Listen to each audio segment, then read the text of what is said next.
বালুশাহী আপনারা কে কীভাবে খান আমি জানি না, তবে বালুশাহী কিন্তু চায়ের সাথেও খাওয়া যায়। বালুশাহী হচ্ছে এমন একটা মিষ্টি যেটা আপনি চাইরই কম কিংবা বেশি যে কোনো রকমের যে কোনো পরিমাণ মিষ্টি দিয়ে খেতে পারেন। তো এই তো ভাবলাম আজকে বিকেলের নাস্তা একটু বালুশাহী বানাই। তো এই জন্য আমি প্রথমেই হচ্ছে হাফ কাপের মতো ময়দা নিয়েছিলাম। পরে ভাবলাম যেহেতু বানাবো যাতে এমন পরিমাণ বানাই যাতে হচ্ছে 10 থেকে 12টা হয়। তো এখানে আমি প্রায় 1.5 কাপের মতো হচ্ছে ময়দা নিয়েছি। তারপর আমি নিয়েছিলাম হচ্ছে একটু বেকিং পাউডার, সাথে নিয়েছিলাম হচ্ছে বালুশাহীর প্রধান উপকরণ ঘি আর হচ্ছে টক দই। তারপর এই তো আমি হচ্ছে একটু বেকিং পাউডার দিয়ে সুন্দর করে মিশিয়ে নিয়েছি। তারপর আমি বেশ কিছু মানে পরিমাণ মতো হচ্ছে ঘি দিয়েছি, এখানে কিন্তু ঘিটা ভালো পরিমাণেই লাগে। তারপর আমি ঘিটা দিয়ে সুন্দর করে মেখে নিয়েছি। মেখে যখন দেখেছি এরকম দলা পাকে তখন আমি এর মধ্যে অল্প একটু টক দই দিয়েছি। অ্যান্ড টক দইটা আপনারা অল্প অল্প করেই দিবেন, যাতে একবারে বেশি দিলে পরিমাণে বেশি পড়ে যাবে। এই তো টক দইটা দিয়ে আমি হচ্ছে এটা খুব মানে বেশিক্ষণ করে খামির করতে হবে না, কারণ বেশি মাখামাখি করলে বালুশাহী সুন্দর হয় না।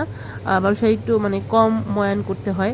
তারপর যাতে ভিতরে ভাঁজগুলো আসে এই জন্য আপনাকে ভাঁজ ভাঁজ করে হালকা করে আলতো করে বানাতে হবে। তারপরে আমি এখানে যে বালুশাহীগুলো ভাজতে দিয়ে দিয়েছি। অ্যান্ড বালুশাহীর প্রথম যেটা কাজ কিংবা যেটা মানে সবাই ভুল করে সেটা হচ্ছে বালুশাহীটা বানানোর সময় অনেক গরম তেলে হচ্ছে ভাজার চেষ্টা করে না। বালুশাহীটা একদম ঠান্ডা তেলে ভাজতে হবে, অ্যান্ড তেলটা একদম ঠান্ডা থাকা অবস্থায় দিয়ে দিতে হবে। তারপর আস্তে আস্তে বালুশাহীটা হচ্ছে হয়ে যখন উপরের দিকে উঠে আসবে তখন কালার চলে আসলে আপনার পছন্দ মতো কালার আসলে একটা একটা করে এভাবে করে আমি হচ্ছে উল্টিয়ে দিয়েছিলাম। আপনারাও তাই করবেন, কিন্তু কখনোই কিন্তু হাই ফ্লেম মিডিয়াম ফ্লেম এরকম ফ্লেমে রাখা যাবে না।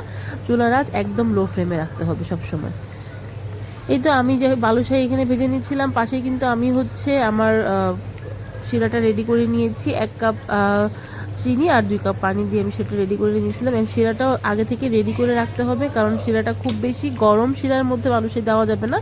বালুশাহীগুলো হচ্ছে আপনার বেশি গরম থাকা যাবে না, হালকা গরম থাকবে এবং শিরাটাও হালকা গরম থাকবে। এমন অবস্থায় যদি আপনি বালুশাহীগুলো শিরার মধ্যে দেন তাহলে কিন্তু বালুশাহীগুলো হচ্ছে উপরে ক্রিস্পি এবং ভিতরে সফট হবে। এই তো আমি এভাবে ঘুরিয়ে ঘুরিয়ে দেখে দেখে ভেজে নিচ্ছিলাম। ভেজে আমি একটা যে প্লেটে উঠিয়ে রেখেছি। তারপর আমি সবগুলো ভেজেছি। আমার এখানে আজকে প্রায় 12 পিসের মতো বালুশাহী হয়েছিল। তারপর আমি একটা কাচের প্লেটে দিয়ে সুন্দর করে শিরার মধ্যে দিয়ে দিয়েছি। শিরায় দেওয়ার পরে আমি হচ্ছে মাওয়াতে গড়িয়ে নিব। আর যখন আমি শিরা থেকে উঠাবো তখন কিন্তু এটা ভিজেই থাকবে, এতে মাওয়াগুলো খুব সুন্দর করে লেগে যাবে।